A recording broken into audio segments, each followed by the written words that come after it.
Estamos falando a respeito sobre avivamento, e hoje estamos em mais um dia deste propósito, acerca de que nós vimos que, embora nós temos a palavra do Senhor, e ela é muito categórica, e nos diz a respeito sobre avivamento, o que ele faz e quantas pessoas buscaram por ele, é muito importante e interessante para nós notarmos o que se passou ao longo desse tempo, certo? Ao longo dos séculos, das décadas que tem se passado. E nós vimos que muitas pessoas, até lá, para nós podermos ter a nossa Bíblia, para nós ter a Bíblia em nossas mãos, ou o livro didático nas nossas mãos, muitas pessoas tiveram que fazer algum sacrifício para isso. Pressuposto a isso, hoje nós temos diversas linguagens, estudos, e por aí vai, até mesmo a harpa, na qual foi inspirada, muitas pessoas que escreveram, momentos de guerra, momentos de luta, e por aí vai. Então nós temos algumas pessoas, falamos sobre John Wesley na última terça-feira, sim ou não? Pelo livro Heróis da Fé, na qual vai narrar a respeito de alguns heróis, guardando a fé, né, trazendo mais e mais sobre Cristo, nós vamos ver que no decorrer disso tiveram alguns avivamentos que foram extremamente marcados, como o de John Wesley, na qual foi citado. Resumindo aqui, John Wesley, ele foi um jovem na qual cresceu em um lar com 5 anos, sua casa pegou fogo, ele foi tirado da chama, e assim eles estavam, seus pais orando, eram cristãos, são crentes, que defendia muito a Bíblia, orava muito, e ele vem trazendo sobre santificação a todo o povo. Era uma pessoa que foi perseguida, dentro da igreja não deixava ele ministrar, ele foi para a praça, pregava, foi apedrejado, foi arrastado, o sangue dele o cobria, na qual quando ele era arrastado nas praças, era banhado de sangue, mas não deixava a palavra. E assim ele ganhou diversas almas por onde ele pregava. Então isso aqui é muito interessante, é muito lindo. E nós vamos ver agora através da vida do nosso irmão do avivamento em Gales. Se chama Evan Roberts. Amém? Vamos falar desse cidadão aqui hoje. Então, pressuposto aquilo, Evan Roberts, ele foi um jovem na qual ele nasceu. Ainda ali na sua década de 80, 1876, 78 aproximadamente, Evan Roberts, ele nasce num lar evangélico. Os seus pais são de grandes influência para a vida dele. E dentro da sua casa, adivinham o que não faltava? Palavra. Todos eles tinham livros, todos eles tinham Bíblia. E seus pais se dedicavam muito ao estudo e não deixavam eles ficarem sem a palavra. Olha a importância, eu fiz aqui, primeiro ponto, da importância da Bíblia em nossos lares, dos pais meditarem com os filhos, dos pais chegar a sentar numa mesa com o seu filho e poder aprender sobre a palavra do Senhor. Nós estamos vivendo hoje período em que as crianças não sabem mais quem é Moisés, não sabem mais quem é Abraão, não sabem quem é Davi, muito menos o resto da palavra. Então hoje em dia isso está se tornando escasso, mas olha a importância na vida de alguém. Naquele tempo, então, aquele jovem ali, ele cresceu aprendendo sobre a palavra, comendo sobre a palavra. A sua casa tinha palavra, tinha Bíblia, e a casa que ainda carrega a palavra do Senhor, ela ainda é diferente. A casa que ainda medita na palavra, ela é diferente, sim ou não, irmãos? Então estamos perdendo esse tipo de referência, e não é normal isso daqui. Então observa que naquele tempo os cultos eram frios, as pessoas não tinham mais tanta fé. E aí alguém estava orando, alguém estava buscando. E enquanto tudo isso daqui, enquanto eles oravam, enquanto eles buscavam, esse jovem crescia. Irmãos, para acontecer um avivamento, como nós já citamos aqui, do que é e um pouco de como que é o avivamento, precisa de ter pessoas buscando constantemente por isso. E havia um homem que orava buscando avivamento para aquele tempo. Era um homem que ele ministrava dentro das congregações, porém não se sentia preparado, mas ele orava: Senhor, envia um avivalista para as nossas nações, para o nosso templo, para o nosso país. Alcance-nos, ó Senhor. Ali o país em que eles viviam se chamava Gales, fazia parte ali do Reino Unido, perto da Inglaterra, lá para aqueles lados de lá. O país de Gales, eles queriam impactar aquele país. Observa, qual é a chama, e eu faço a pergunta para os irmãos, qual é a chama do evangelho que tem ardido dentro dos vossos corações? Os irmãos têm alguém aqui, alguma proposta aqui, por gentileza, lançar? Uma chama do evangelho, algo que você olha para a obra do Senhor, que você sonha em ver, ou sonha em ser realizado, ou ora por isso. Tem alguém em nosso meio que luta, que intercede por isso? Salvação de mais alguém? Proposta é ver evangelismo e culto ao ar livre. Mais alguém?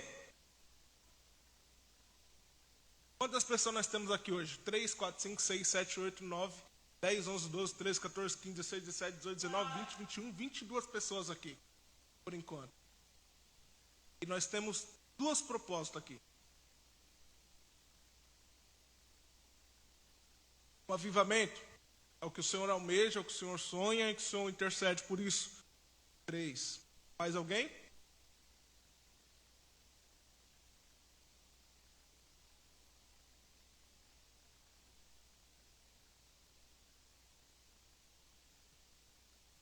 Por aí vai.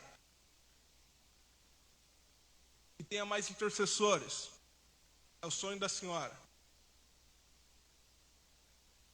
O meu sonho é ver uma igreja lotada de jovens chorando na presença do Senhor, se arrependendo, como um culto como esse aqui, de ter pessoas lançadas aqui no altar do Senhor, por entender a palavra e o peso dela. Então olha isso daqui. Para o tempo em que nós estamos vivendo, isso não é normal. Os crentes perdeu, a chama não existe mais. Porque outrora, qual é a nossa posição? O meu sonho é ver esse bairro aqui se rendendo ao Senhor. É ver São Paulo nas mãos do Senhor. Meu sonho é ver uma igreja durante um período de um mês de oração sem parar e sem cessar. Ou como a irmã falou, de intercessores na casa do Senhor.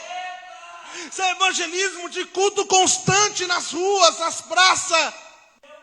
De alma ser alcançada, mas estamos perdendo a essência do evangelho. Estamos perdendo pessoas que ainda almejam por isso.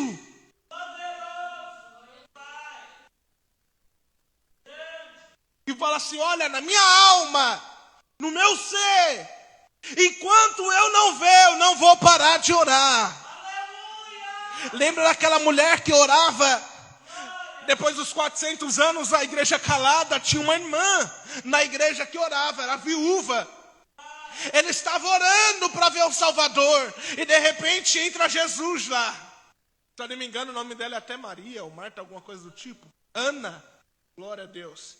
Nossa irmã Ana perdeu o marido, era viúva, vivia no templo, mas orava e intercedia por aquela nação. Senhor, eu quero ver ainda com os meus olhos o Salvador. E quem entra no templo? Quando ela o viu, ela olha para Jesus. E na sua alma, estou em paz. Agora eu posso descansar. O quê? Isso, ela era intercessora. Mas quem contemplou? Não foi ela, não? Ela não era viúva? A mulher que eu estou falando é outra.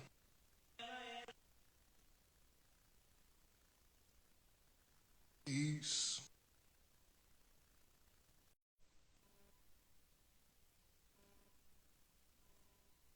Essa daí é a viúva. Morava no templo. O que ela almejava era ver Jesus, e ela viu Jesus. E ela orava por aquilo, intercedia por aquilo. Olha que coisa extraordinária. E nós estamos orando pela nossa nação, pelos nossos jovens, pelos nossos ministros, por ter palavra no altar, por ver orações, clamores, gemidos, buscando pela presença do Senhor. Como nós estamos, igreja eleita do Senhor, como é que nós estamos hoje? Ou tudo que você almejou até agora foi coisa só para você, particular, o meu eu, a minha casa?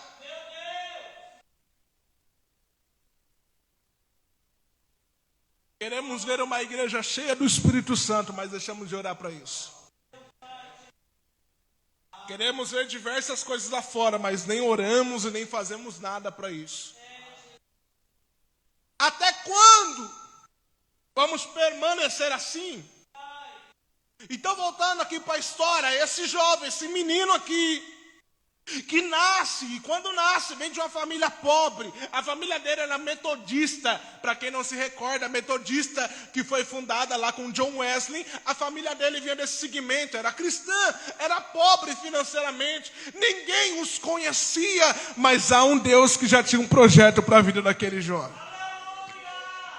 Aos 9 anos de idade, seu pai trabalhava numa mina de carvão. Essa mina, ele teve um acidente dentro dessa mina, e aí a sua perna, ele ficou imobilizado, não podia mais trabalhar. E para sustentar a casa, os mais novos tinham que pôr a mão na massa. Era um trabalho muito perigoso. Quem é que foi trabalhar? Evan Roberts. Aos 9 anos de idade, esse menino vai trabalhar na mina de carvão. Tem que deixar o estudo. Tem que cuidar da família, mas não abandonou a palavra. Olha a importância e o impacto que tem um crente aonde ele vai. Hoje vamos fazer, por enquanto, poucas citações bíblicas, tá? Mas no final vamos aplicar uma coisa aqui poderosa aqui. Olha a importância. Com 9 anos de idade, quantos anos eu falei? 9. Com 9 anos de idade, esse menino está trabalhando numa mina de carvão, para ajudar a sustentar a sua casa. Sabe o que aconteceu nessa mina? Sabe o que ele fazia lá? Além de trabalhar nos momentos vagos, ele pegava um monte de versículo e saía entregando para os trabalhadores lá. Ele entregava o versículo, missionário, e falava assim: lê aí, o que você entendeu? Explica para mim esse versículo que você entendeu. Ei, lê esse versículo aqui, irmão, vem aí, me fala o que você entendeu. E eu fiquei imaginando, ao ler isso daqui, um menininho de 9 anos de idade, andando com o panfleto na mão, com os versículos, acredito eu, que era aqueles papelzinhos bem pequenininhos, entregando para alguém lendo, ele falando: ei, me explica o que você está entendendo desta palavra. E nós não se preocupamos com isso, em levar a palavra do Senhor. Aonde nós vamos, tem um menino de 9 anos sendo evangelista. Traduzindo para nós, e nós já aprendemos aqui uma vez, que tempo não é desculpa a falta de tempo. Se arranja. Então qual é a nossa falta de tempo? Qual é o seu empecilho? Qual é a sua dificuldade? Irmãos, aonde ele estava falando da palavra do Senhor. Estava pregoando da palavra de uma forma diferente, mas a palavra do Senhor estava na vida dele. Então esse menino foi crescendo. E aí, conforme ele foi crescendo e buscando, cada dia mais a chama acendia no seu coração, a vontade de se aproximar de Deus. Havia um homem, como eu falei, que orava. E a oração deste homem era: Senhor, envia um avivalista para essa nação. O sonho deste homem era ver o país de Gales tomado por alguém. Mas a oração dele era: Senhor, envia alguém para um avivalista, mas que seja uma pessoa simples, que seja da mina de carvão, ou que venha trabalhar com outros afazeres, que eu não me recordo qual, que era coisa simples que eles trabalhavam naquele tempo. Mas que envia daqui, não precisa enviar das grandes faculdades, não. Não precisa vir dos grandes holofotes, não. Envia daqui, da simplicidade. Capacita alguém, usa alguém como Eliseu. Seja simples, mas seja cheio da tua presença, com ousadia. E mal sabia ele que Deus já estava trabalhando lá. Esse menino vai crescendo, ele começa a orar. E aí ele começa a se envolver com a palavra, e ele começa a ir para uma faculdade teológica, a buscar se aprofundar na palavra do Senhor. E um certo dia ele ouviu que este homem estava ministrando numa igreja. Ele falou com seu professor, juntou uma turma de 20 pessoas aproximadamente, viajou até aquela cidade para um culto, 7 horas da manhã. E aí ele começou a ouvir aquele homem pregar. E sabe o que ele marcou? Primeiro que há duas coisas na vida dele que ele levava consigo. A primeira é porque os seus pais, eles sempre faziam a oração do Pai Nosso. E teve uma frase que cravou no coração dele. Qual que é? Venha a nós o teu. Venha a nós o teu. E ele ficou com isso no seu coração. Durante a sua vida que ele andava, ele não saía. Eu fico imaginando aqui, olhando nessa ministração, um jovem do tamanho do Alan ali sentado, de ouvir uma palavra como essa aqui e passar o seu dia, a sua vida inteira pensando, venha a nós o teu reino, Senhor. Venha a nós o teu reino, ó Senhor. E nós já meditamos uma vez aqui que o reino do Senhor, ele é bem mais do que aquilo que nós imaginamos, e nem todos querem viver o reino na sua vida.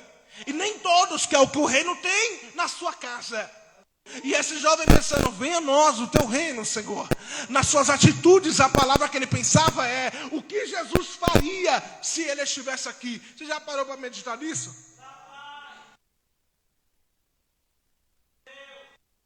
Aproveitando que o Miquel chegou, um dia eu estava até brincando com ele.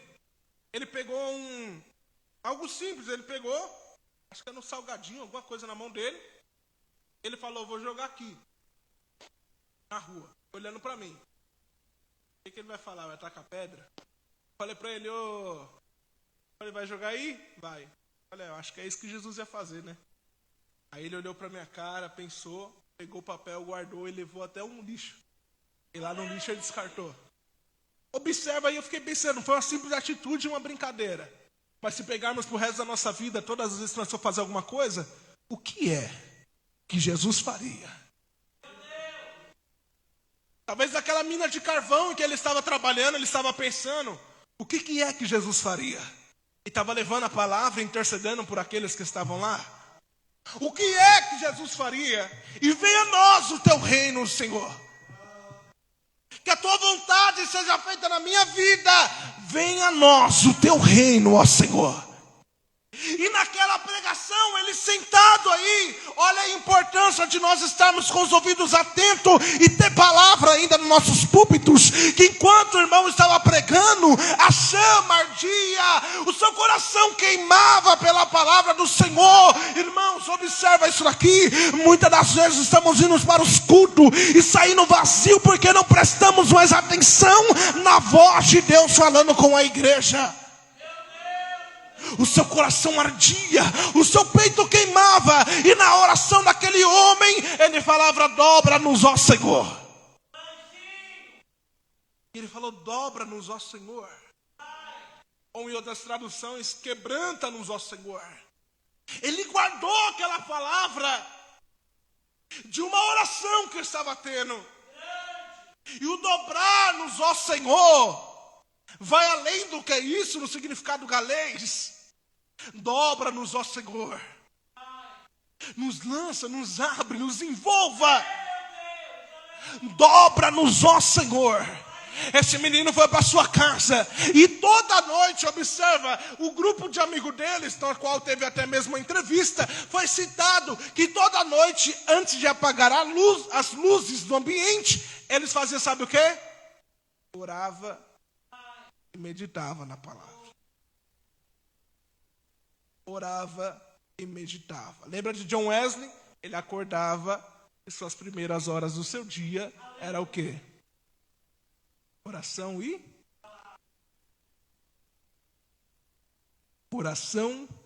palavra. Com Evan Roberts não era diferente.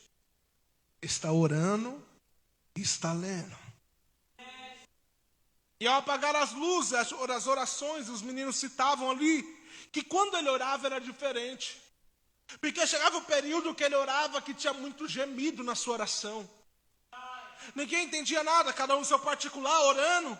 E aquele jovem gemia a ouvir, a orar. Ele gemia nas suas orações, e não gemia pouco, gemia muito nas suas orações. As luzes se apagavam. Eles iam dormir. Um certo dia, ele orando, e aquilo na cabeça dele, ele orava: dobra-nos, ó Senhor, dobra-nos, ó Senhor, dobra-nos, ó Senhor.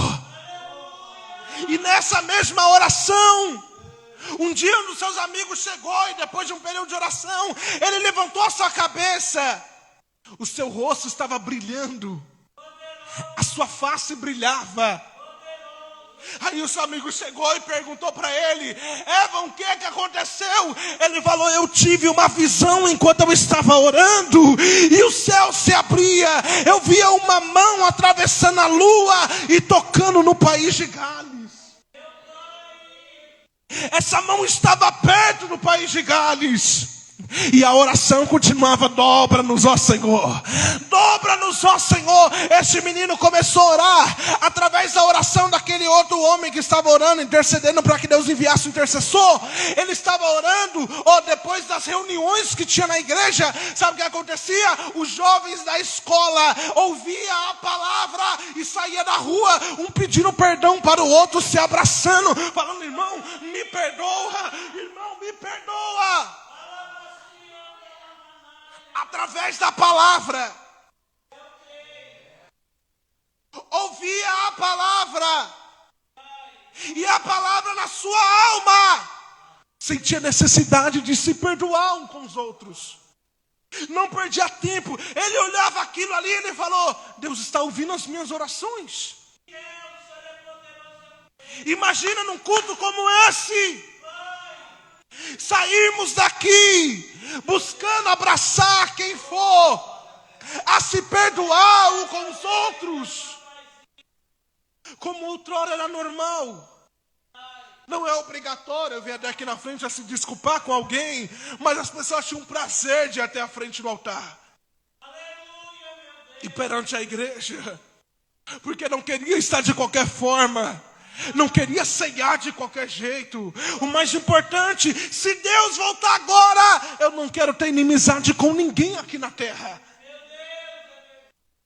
Na Santa Ceia, a preocupação ao chegar perto da ceia: como é que eu estou com meus irmãos? A própria palavra diz: olha, se tu tem algo com seu irmão, larga a tua oferta, vá se consertar com ele, depois você deposite. É assim ou não é? Imagina depois de uma pregação, ouvir as pregações.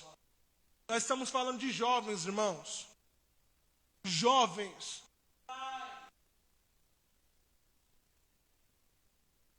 E saíam depois da pregação e um abraçava o outro pedindo desculpa para o outro: irmão, me perdoa, me perdoa, me perdoa. Para que haja um avivamento é necessário ter o quê? Boa. Vou mais além.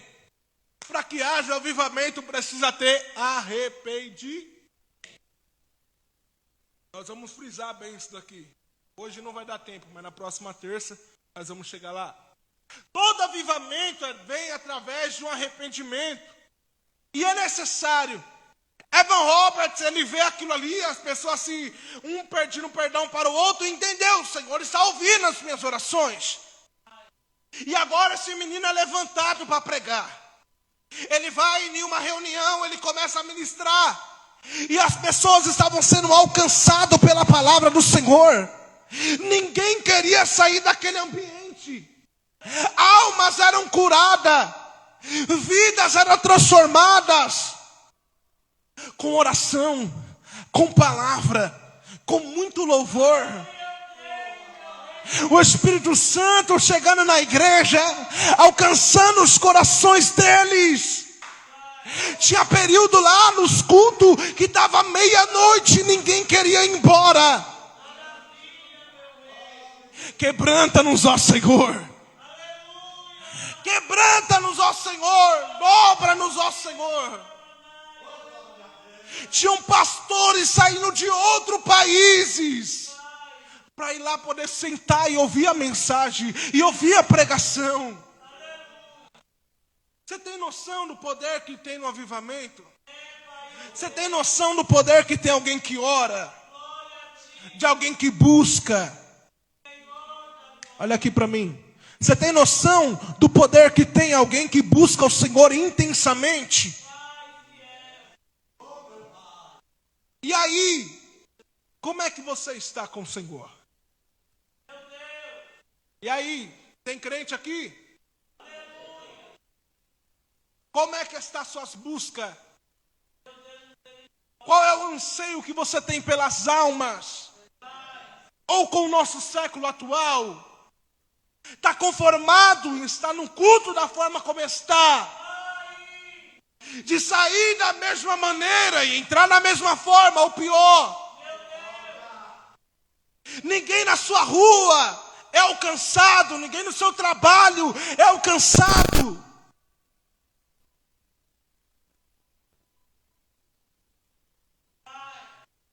Até quando vamos oferecer cultos medíocres para o Senhor? Que nem reverência mais para a palavra nós temos. Tanto faz, tanto fez.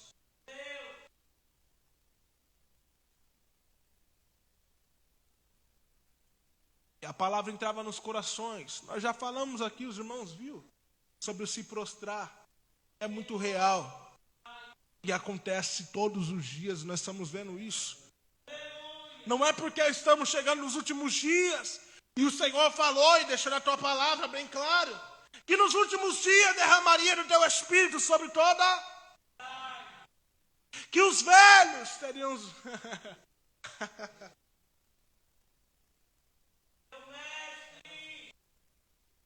É para quem está nele e quem busca nele, irmãos. Quem não está e não busca, vai ficar da mesma forma. Qual que é o problema? Tudo isso é uma promessa. Mas para aqueles que crê. Para aqueles que vivem. E não é viver com o Senhor durante meio período da sua vida. Ou eu devoto toda a minha vida a Ele, ou não. É escolha. Ou eu quero estar, ou eu não quero estar. Apóstolo Paulo entendeu muito bem sobre isso e ele enfatiza muito bem sobre crucificação, sobre morrer, sobre ressuscitar. É nascer de novo. É a vida. Nós vamos chegar lá até o final, em nome de Jesus. Nós vamos chegar bem nisso daqui. Sobre a nova vida, a nova carne, o novo eu. Olha isso daqui, numa ministração, almas sendo alcançadas. As pessoas não queriam sair do culto. Todos oravam, todos levantavam a mão, todos entendiam a palavra.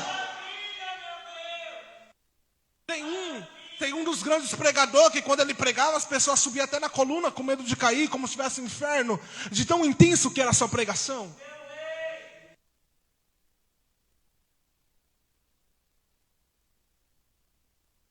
E nós vamos se conformar com isso? Então que comece em nós. Porque esse é o problema. Todo mundo espera por alguém, mas ninguém faz. Então o Senhor nos traz aqui para nos levantar e a palavra nos confronta, dizendo assim: até quando esperar por alguém? Faz você, rapaz. Faz você, moça. Deus quer levantar essa nação através de nós que aqui estamos. E se tem alguém que crê comigo aqui, que quer ser deixado ser levado e usado pelo Senhor, se desgasta na presença dEle. Se entrega com Ele, viva intensamente com Ele. Tem um porquê de algo ter acontecido lá atrás, em 1904, e nós estamos falando até hoje sobre. Porque houve um impacto aqui. Este homem pregava, e quando ele teve a visão dos seus amigos, falou: já pensou nós ganhar esse país de Gales aqui? Ele ainda falou: já pensou 100 mil almas ser alcançadas para o Senhor? Irmãos, a pregação lá. Viaja comigo nessa história. O negócio estava tão tenso. E você acha que ele queria recompensa para ele, glória para o nome dele, ser reconhecido? Irmão, era só um jovem que nasceu numa família pobre, que orava.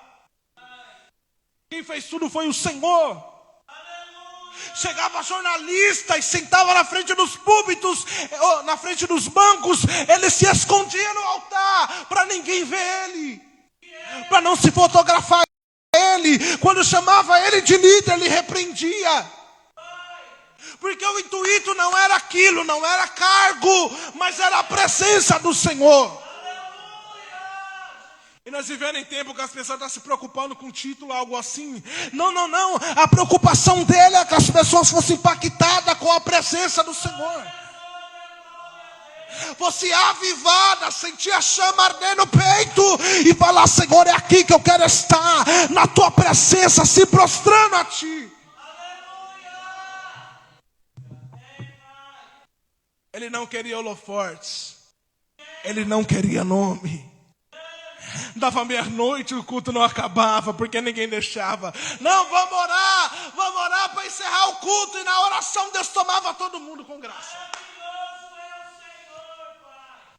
Pessoas que vão com compromisso para onde está indo. E através da vida dele, Deus tomando ele, países, pastores saindo de outros países para chegar lá, para ouvi-lo, irmãos. Olha que honra. Tinha internet naquele tempo, ainda estava na escada. Internet escada, demorava 2 anos para chegar a alguma coisa. E a notícia se percorria pelo que Deus estava fazendo. Eu repito, pelo que Deus estava fazendo. Lembre Atos 2. Estavam todos reunidos no cenáculo e quem estava fora estava ouvindo o nome de Deus sendo engrandecido naquele lugar. Olha, o avivamento na vida naquele país de Gales durou em torno de 9 meses. 9 meses foi o período em que durou o avivamento naquele lugar. Sabe quantas almas foram contadas aproximadamente? Nesse período que foram alcançadas, aproximadamente 100 mil almas para o Senhor. Fizeram pesquisa após aquilo ali. Falaram: vamos ver se o pessoal está crente mesmo. 80% permaneceram no mesmo lugar em que estava. E outros 20 se desviaram? Não, ninguém sabe. Porque possivelmente pode ter ido para outros países, pode ter ido para outras denominações e por aí vai. Lembra que eu falei sobre avivamento? E não é sobre pular ou se encher, mas é sobre a consistência, permaneça onde eu estou, onde o Senhor me coloca. E eu não falo de lugar, mas sim de palavra e propósito. Irmãos, se 100 mil pessoas foram alcançadas e pela pesquisa 80 mil estavam no mesmo lugar, ou 80%, então se calcula que 80 mil pessoas estavam no mesmo lugar onde foram alcançadas pelo poder de Deus. Olha isso aqui, 80 mil pessoas alcançadas, e de lá com aquilo que recebesse, estavam ampliando as tendas, ampliando a palavra, ampliando as pregações, dizendo: olha, é tempo de se arrependermos, é tempo de voltarmos a Cristo. Ele ainda existe, a presença dele é notória, mas é para quem quer sentir ele verdadeiramente. Porque eu também vos ensinei daquilo que o Senhor fez para mim, me mostrou. E na noite, ele foi traído.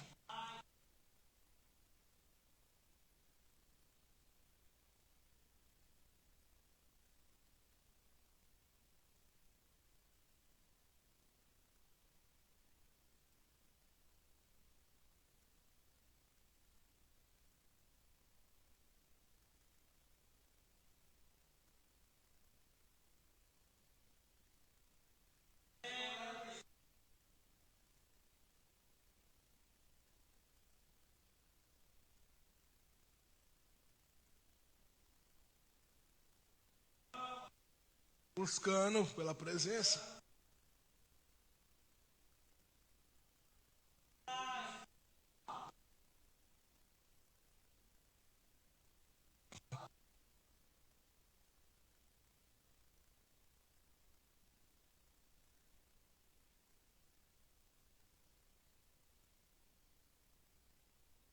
Não, de forma alguma.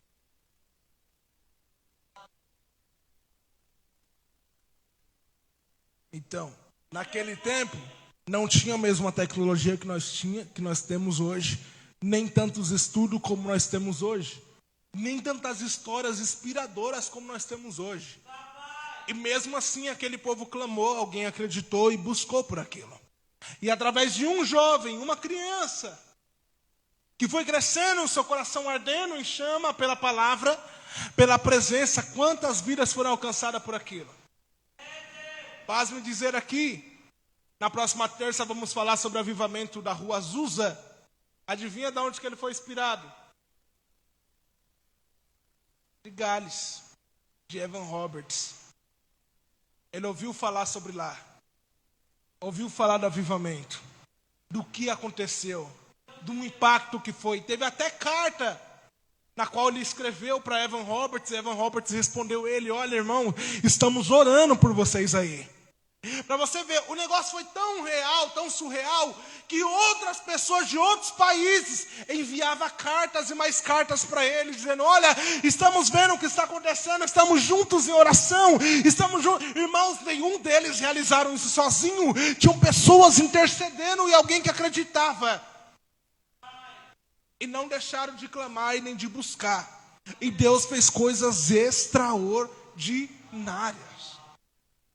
100.000 almas alcançadas para Cristo, irmão. Você acha que é pouca gente? E o que nós estamos fazendo? Sabe quantos anos ele tinha em 1904, na qual tudo isso foi acontecendo? 26 anos. 26 anos de idade. Cheio de Deus. O alvo dele era o céu e vida sendo alcançada por Senhor. Abra comigo a sua Bíblia. Isaías capítulo número 1, versículo de número 18.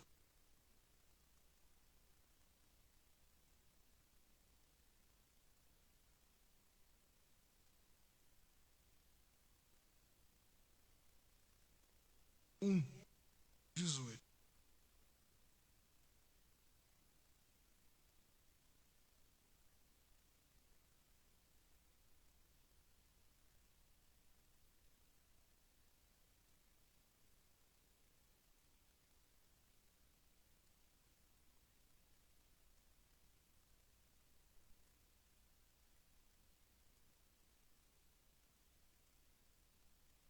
Isaías, irmãos. Profeta Isaías.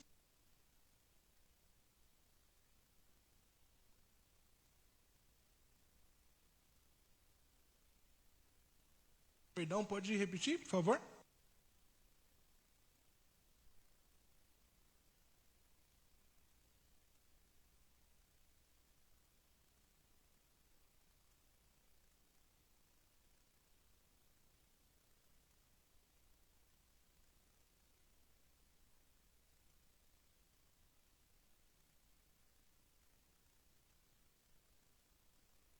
Vamos lá? Ainda que seus pecados sejam o quê? Ué.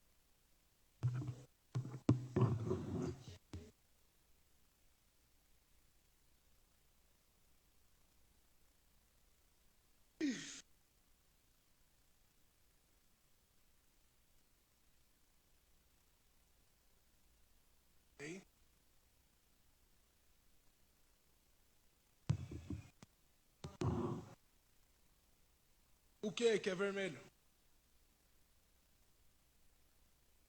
Pecado vermelho, certo? Sim.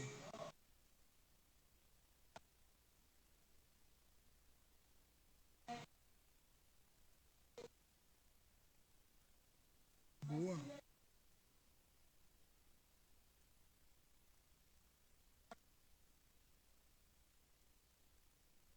Perfeito. Se quiseres ouvidos, comerei o bem dessa terra. Pô. Vamos falar do melhor de tudo isso daqui? Versículo de número 18 vai dizer: vinde então e...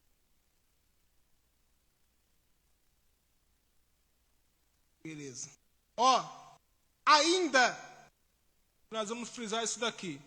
Ainda que o Senhor, ainda que os vossos pecados, sim ou não? Sejam como? Sejam vermelhos, algumas traduções escarlates, em outras, como? Como carmesim. Ainda que os vossos pecados sejam vermelhos. Porque entenda, o arrependimento, já que o avivamento ele vem pelo arrependimento, e todos nós temos que ter o arrependimento em nossa vida, sim ou não? O arrependimento ele gera avivamento. Porém, o que leva o homem ao arrependimento? Quem? O Espírito Santo. Porque o Espírito Santo é quem convence o homem. Só que o Espírito Santo, ele só começa. Quem continua somos nós. O céu, ele só inicia. E a continuação, ele vem por intermédio de você. Ao arrependimento. Os irmãos compreendem isso daqui? Porque ele convence. Mas quem continua? Você concorda? Que aí tem muita gente esperando, né? Não, uma hora Deus vai agir na minha vida. Vai tomar vergonha dessa cara, rapaz. Tem outros que ainda falam, foi Deus que permitiu passar que perto do mundo. Irmão, pelo amor de Deus. O Pai não quer ver ninguém perdido. O Pai não quer ver ninguém sofrendo, são escolhas. É que chega um momento que o funil fica de uma forma, né? Que não tem mais para onde passar, e você cai em si e se recorda dele. Mas olha isso daqui. Os vossos pecados, sejam como escarlates, eles se tornarão como? Brancos como? Amém. Que cor é o pecado simbolizando? E a santidade. E a neve, ela vem da onde? De cima para baixo? Então quem manda a neve é? Vamos voltar para o texto? Ainda que os vossos pecados sejam como as escarlates ou vermelho. E vermelho. Eles se tornarão brancos como? Ainda que sejam vermelhos, como carmesim, se tornarão como a branca. E a lã, ela nasce de fora para dentro.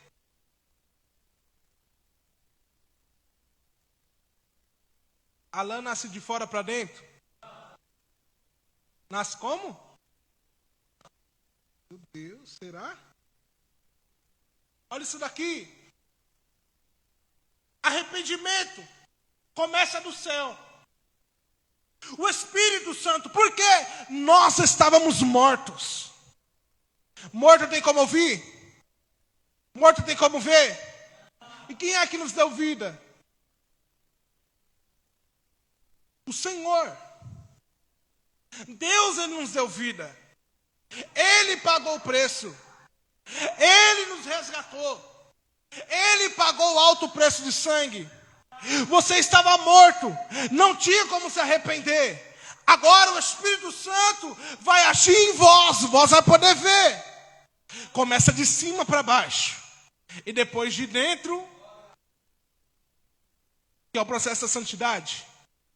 Então quando você tiver vida, você vai poder enxergar. E você vai poder falar por si só. Quem vai escolher se arrepender ou não, é você. Mas eu vou te levantar de onde você está morto. Então há um processo aqui que Deus faz. Estávamos mortos. Ele fala, eu vou te dar vida. Vai começar por mim, a vida vai vir do céu. Eu te levanto, ô morto. Agora você pode ver. O morto olha para ele. Não está mais morto. Tem vida agora. E está vendo o quê? Estou com a vida cheia de pecado. Estou lambuzado de pecado. Eu preciso me arrepender. Só se arrepende quem está vivo, sim ou não? E alguém pagou um preço para você ter vida, sim ou não? Após isso vem um processo da santidade, que é da lã. E a lã, ela nasce de dentro. A santidade não é de fora para dentro. Vai vir de dentro. Sempre trabalhando com o coração, que é a mente. Coração, corpo, músculo. Mente, funciona todo o emocional e por aí vai. É tanto que Deus olha para o nosso kavaná, que é a intenção do seu coração. Lembra a boca disso que o coração está? Então esse aqui é o processo da santidade. Segundo as Crônicas, capítulo número 7, versículo número 14. Perdão, do arrependimento e da santidade.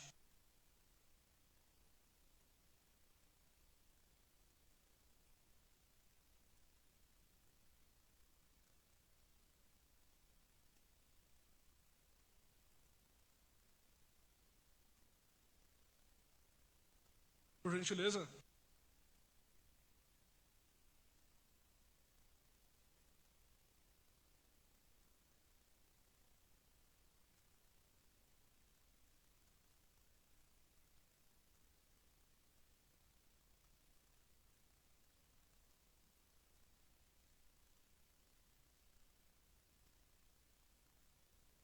Olha isso.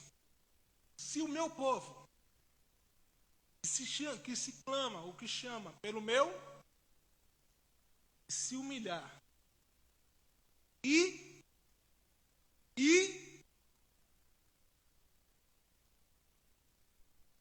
se converter, então, vamos voltar? Se o meu povo, tem alguém chamando pelo nome do Senhor aqui?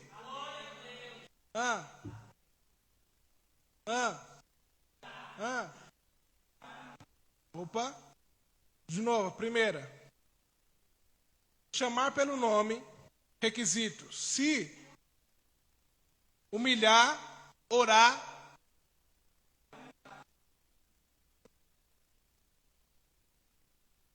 Se humilhar, orar, buscar e se converter dos maus caminhos.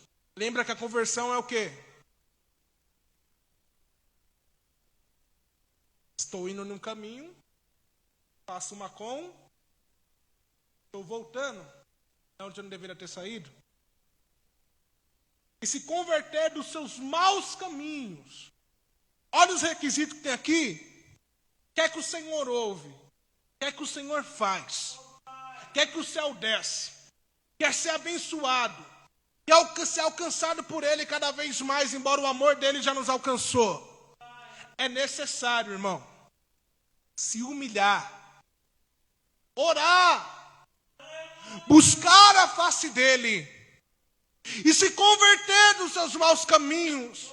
Assim ele, o Senhor, ouvirei dos céus e perdoarei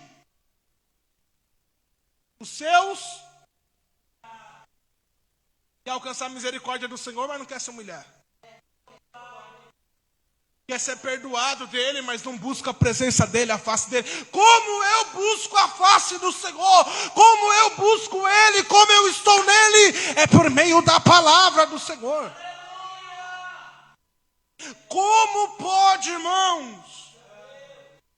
Como vamos conseguir continuar longe da palavra do Senhor? Longe da oração? Nós só se preocupamos com a parte do quê? Perdoa os meus pecados, que eu quero ir para o céu e não quero estar longe de ti. Mas não sei nem quem ele é. Evan Roberts, John Wesley viveram tempos e período de santificação, de buscar pela presença do Senhor, de clamar ao Senhor. E olha, o coração fez. Irmãos, sabe o que aconteceu nos cultos de lá? As pessoas na rua, além de sair de um culto daquele que não queria que acabava, quando saiu na rua, se dobrava o joelho. Irmão, isso aqui é relato, tá? Tem jornais escritos, esses relatos. As pessoas saíam do culto e dobravam os joelhos na rua e começavam a chorar no meio da rua. Imagina alguém passando aqui, hoje, nossa realidade, alguém te vê ali na esquina, de joelhos dobrados, chorando, pensando nos seus pecados, se arrependendo e confessando os seus pecados. No meio do culto, eu já falei, imagina eu entender isso, dizendo: Senhor, eu preciso me arrepender. Alguém sair do banco que está, correndo até o altar, se lançar na presença do Senhor. Aleluia! Dobrar os seus joelhos, as lágrimas no altar. Dessa maneira. Qual foi a última vez que a gente viu isso? Qual foi a última vez que a gente fez isso? Eu não me recordo, eu não me esqueço o dia de uma vigília que nós íamos no Vila Hélida. Era coisa extraordinária, irmãos. Eu nunca esqueço daquela cena perante o altar, de joelhos dobrados ali no altar. Mas eu não estava sozinho lá. Tinha diversos jovens, irmão. A vigília estava ficando tão cheia que não tinha lugar. Os corredores, tinha gente sentada no chão. Era na galeria, não tinha espaço mais. E a presença do Senhor tomava aquele lugar. Thalita lembra? Flávia lembra, a Flávia já estava com a gente nesse tempo. Era algo inexplicável. Mas tinha alma sendo lançada no altar do Senhor. Tinha arrependimento. Qual foi a última vez que nós entendemos isso? Eu não vou não, porque vai estragar a minha calça. Eu não vou não, porque vai sujar minha saia. Eu vou não, porque essa roupa aqui vai... Se eu olhar aqui... A roupa está sendo mais importante do que sua forma de cultuar. E ela te atrapalha a partir disso daí. Sabe o que aconteceu naquela cidade? Os jogos importantes que tinha lá. Olha isso daqui. Hoje na nossa cultura aqui é futebol, né?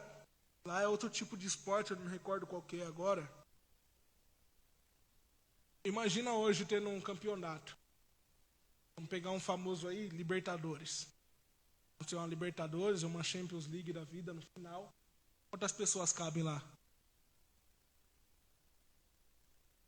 Do Barcelona, do Real. 100 mil, aproximadamente. O estádio do Corinthians cabe quantos hoje? 48. Está por dentro. São Paulo cabe quantos? 60 a 70 mil. Acho que é um dos maiores hoje, né? Lá no Allianz. Vamos pegar hoje por essa base aqui. Imagina um dia, um domingo. Seja lá qual dia for. Um final de campeonato. Ingressos todos vendidos. A casa era para estar lotada. Quando chega no dia, vamos cancelar o jogo, porque está tendo um culto lá e nós não podemos perder. Estádios vazios. Prostíbulos vazios. Policial não tinha mais ladrão para prender. Aonde estava todo mundo? Lá no culto de Gales. Clamando ao Senhor, chorando, se prostrando. Irmãos, que coisa extraordinária. Olha isso daqui.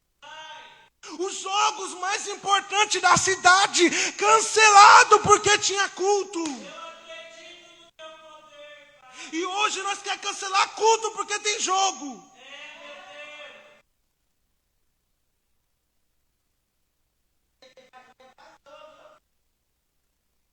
Acha isso normal? Qual o coração que nós estamos? Qual é o princípio? O que arde dentro de nós?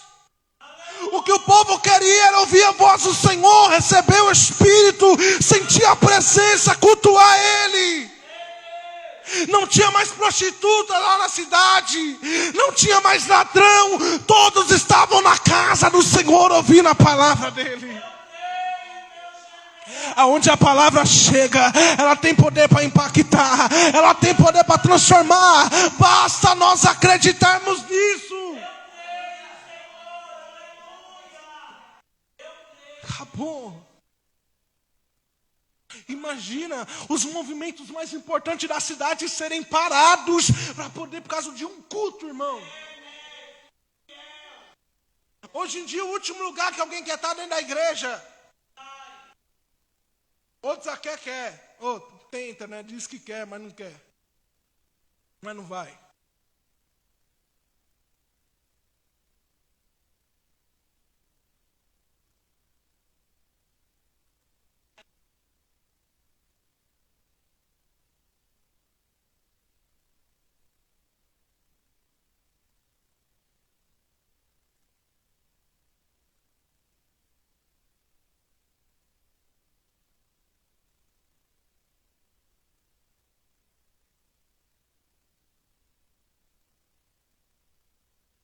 Eu lembro que até festa de aniversário, tudo que nós fazíamos, a maior preocupação é, será que vai dar tempo de eu chegar no culto?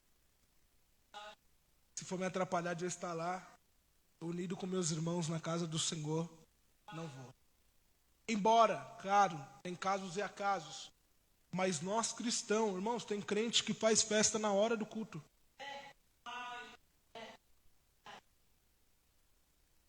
Onde estão os valores? Onde estão a importância? Cada um faz o que quer da vida e por aí vai. Mas olha a diferença aqui, como é que é a balança. E todos sendo cheios do Espírito. Nós vamos chegar na próxima de John Wesley, mas vou fundar bem aqui sobre arrependimento, tá? Avivamento, pode trazer Bíblia e marca texto, que vai ter coisa para dedéu para nós anotar. Esse versículo atrás de versículo. Salmo 119, segunda crônica na qual nós lemos, o Novo Testamento tem um monte, está tranquilo que vai ter. Mas todos foram avivados pela palavra do Senhor. John Wesley trazia mais sobre santidade. Olha, santifique-se, santifique-se. Santifique-se. Evan Roberts trazendo mais sobre exortação e o povo ao se render ao altar do Senhor. E nós vamos ser levantados para quê? Usado para quê? Lembra que eu falei? Nem mais as chamas temos mais acesa por acreditar ou ver a casa do Senhor de uma forma diferente. E até, irmãos, às vezes eu fico olhando e falo, meu Deus do céu. Tem gente que mete tanto pau ou deixa de acreditar, tanto num grupo de hoje que é mais citado, mas tem poucos números, já estão se desfazendo por aí, que é grupo de jovens. Tanta gente mete tanto pau, mas você não vê ninguém falando, vamos levantar, e eu acredito em ver um grupo lotado, cheio da presença do Senhor. Porque é bem mais fácil nós criticarmos do que nós colocar nossos joelhos no chão em prol a algo da casa do Senhor. Então que nós não possamos ser alguém que vai jogar água, mas ser futuros avivalistas que carrega a presença do Senhor. Amém? Resposta a isso, queria fazer com os irmãos aqui um protesto para nós. Falei com a pastora, né? Já tem um negócio que está me incomodando, já estou 1 ano puxando a orelha. Para nós colocar na nossa congregação EBD, Escola Bíblica Dominical. Irmãos, isso é muito importante. Seja lá se venha 2, 1 pessoa que for, mas temos que ter na nossa congregação. Não podemos deixar isso passar nem de lado. Lembro que quando eu era pequenininho, sempre teve EBD, né, pastor? Depois entrou outra gestão, infelizmente, cerraram, mas o Senhor vai nos dar graça. Os irmãos estão comigo?